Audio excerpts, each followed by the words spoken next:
saraakiil ka tirsan hoggaanka caafimaadka ciidamada dowladda Soomaaliya, saraakiil AMISOM ka tirsan wasiirka Koonfur Galbeed iyo baxda caafimaadka gobolka Baay ayaa maanta si wada jir ah uga qayb galay tababar maanta loo soo xirayay dhaqaatiir muddo hal sano iyo bar tababar ugu soconayay xarumaha caafimaadka ciidamada AMISOM ay ku leeyihiin magaalada Baydhabo ee xarunta ku-meerigaarka dowladda Koonfur Galbeed. dhaqaatiirtan oo isugu jirtay rag iyo dumar ayaa waxa ay ka tirsan yihiin ciidamada xoogga dalka Soomaaliya waxaana loo tababarayay ciidamada xoogga dalka Soomaaliya in ay ka maarmaan goobo caafimaad oo kale. Liban Hussein Usman waa madaxa hoggaanka caafimaadka ciidamada xoogga dalka Soomaaliya ayaa waxa uu sheegay in dhaqaatiirtan maanta tababarka loo soo xirayo ay u furi doonaan goobo caafimaad si ciidamada dhiig joojin ay ugu sameeyaan.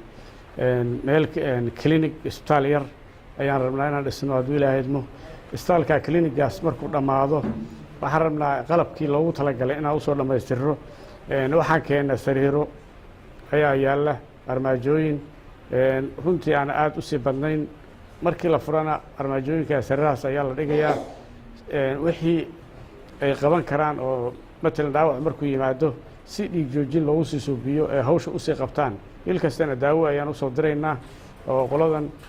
unsos ayaa naga caawinaysa aadna waan ugu mahadcelinayaa unsos iyo Bancraft. General Ibrahim Yarow taliyaha qaybta 6aad gobolada Baay iyo Bokool ayaa waxa uu ka dhawaajiyay in caafimaad ahaan ciidamada xoogga dalka ay muhiim u tahay in goobo caafimaad looga hirgeliyo magaalada Baydhabo taasina waxa ay ku timi dadaal dheeraad ah oo ay sameeyeen hoggaanka caafimaadka dalka Soomaaliya.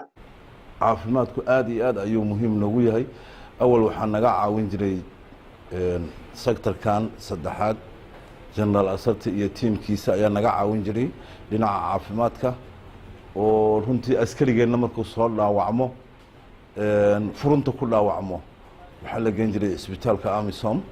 oo sectorkan saddexaad wax gargaar ah oo ka horeeya oo loo fidinayay ma jirin. sarkaalka uga sarreeya ciidamada AMISOM gaar ahaan kuwa Ethiopia ee ku sugan magaalada Baydhabo ayaa dhankiisa waxa uu sheegay in tababarkan dhanka caafimaadka ay siiyeen ciidamada xoogga dalka Soomaaliya oo wax badan u soo kordhin doono ciidamada dawladda si goobo caafimaad ay u sameystaan. መረቃቸው ለኤስኤንኤ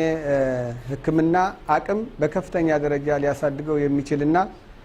በወታደሮቹ ይፈስ የነበረ ደም ለማሰርም ለማዳንም ከፍተኛ ሚና ሊጫወት የሚችል አቅም ፈጥረናል።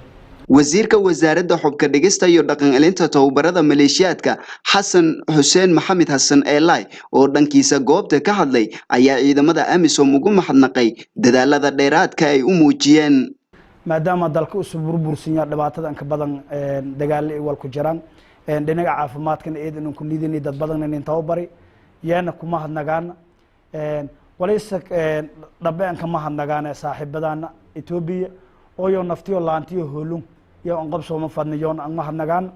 dadka wal barada naftiyo geek wala barateen link reebne iniyo meel kale leensi wado wala si bariyo naftiyo la ka shaqeeyay marka Soomaaliya laga soo xulay lagana keenay deegaanada Koonfur Galbeed Soomaaliya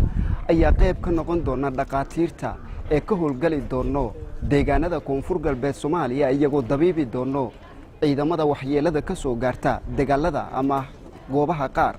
waxa tan in ay dadaal dheeraad oo u muujinaysa ciidamada dawladda federaalka ee ku sugan deegaanada Koonfur Galbeed Soomaaliya ayadoo tan in wax badan ka bedeli doonto xaaladihii dhanka caafimaadka ee ciidamada xoogga ay u mari jireen. Maxamed Aadan Socdaal TV-ga dawladda Jubbaland magaalada Baydhabo.